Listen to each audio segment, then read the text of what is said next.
Mama kwa babi aba second tree dwumade so YMS and na so mo na share wo dwumade so nze fuel boy thing and a casa mostly you su your cars and motorbikes like ade bi here you su fuel bia no enti na video we no me be show some enoma bia aya we fuel na pa but yenim and a fuel bia is so yeden utimi su ma car o check your previous video ni di kan fuel type car bia ne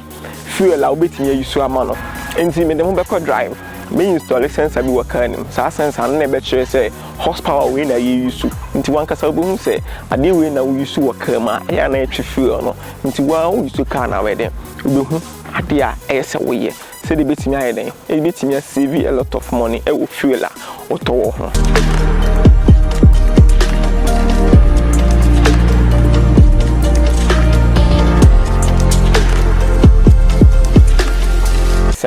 nti wo bo all sensors a e be loaded the car na sensors ni nyina den e de amount nti sisi a de e pese e focus wo fuel no sisi a wo hwe a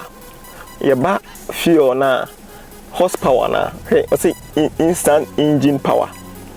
sisi a na power car ni use sisi a na ye horsepower no e use 2.53 within the range of 2.53 2.54 e kwa na ba nti mi so AC na me so see I mean turn it on AC na obon say me turn it unze see power na abasho aba 4.8 4.9 na see power na ba nti see meaning say wugina ho na like ebia o tade na on pese obedun kan ni jana o pese o save ska o fuel ho a yes say o be turn it off AC no because of say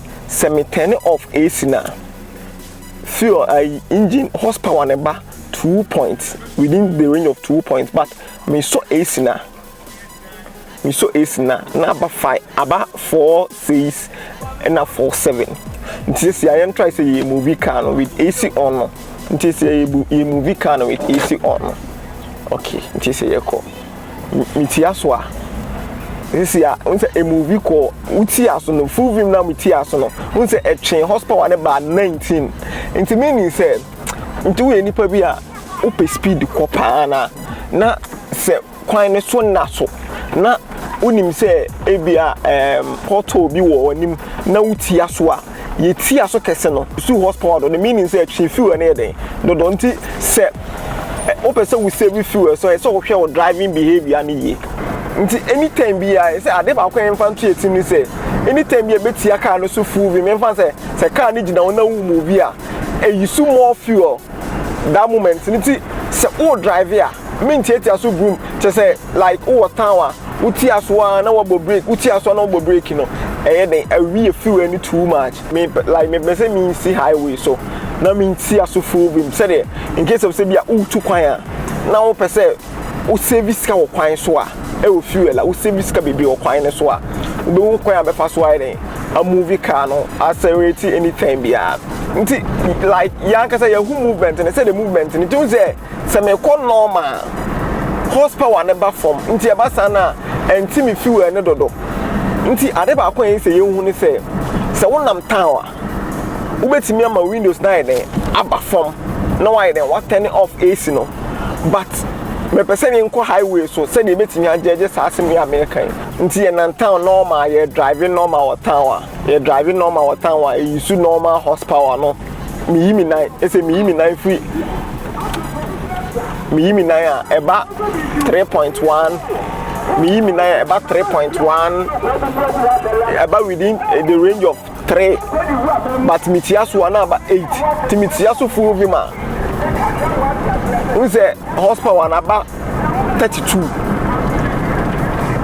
mitiaso a ba horsepower na 32 sa so na me so 8 ni ona na mitiaso a horsepower na ba yeden e ba 32 the range of 32 34 30 33 what I say enti meaning say you tu kwan a e betimi turn on AC na ya road glasses no eno be say we more fuel cause unse already no say we tu kwan a car ne yeden car ne eyusu what turn on AC no dem say manya kwan na mu da honti enhwe ade miti aso no ye hwe wo say e de me call miti aso kese na de me call 41 ɛde me kɔ 41 horsepower. So we use cars akese to say V8 Range Rovers cars na ne horsepower ne was so na ɛno no waso also AC na to say we ne horsepower na ɛtwe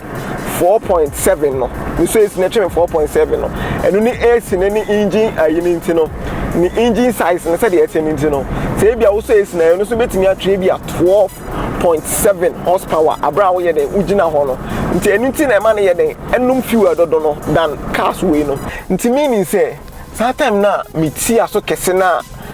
atwe me fuel no na meaning say me wo krom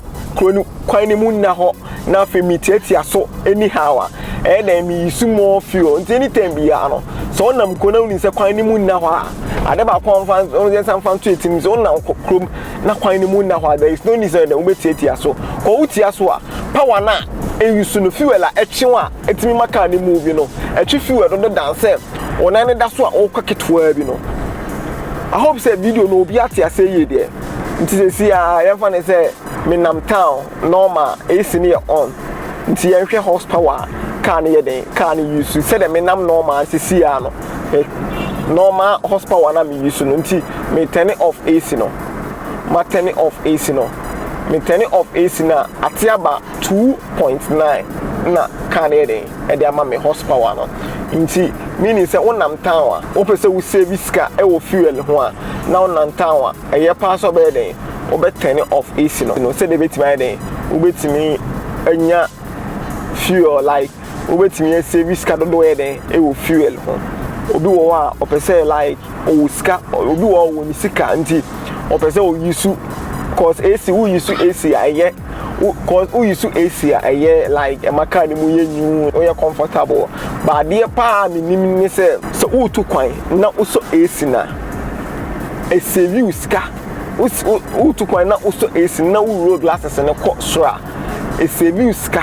than say ti say wonam highway so like who to kwan nam highway so na uso AC no na who road glasses na ko sura e save you ska than say with the glasses number with the windows no glass na den aba form now we den we pulling is what any of is now pull no a true more fuel than say what so is no but on town there ade ba come ni say on town now person we save this car fuel one we person we save this car fuel one so we den o turn off AC no now the glasses number form with the windows near there with the windows the glass number form say the bit my dey serious car do dey e wo fuel speed am e ko nyina no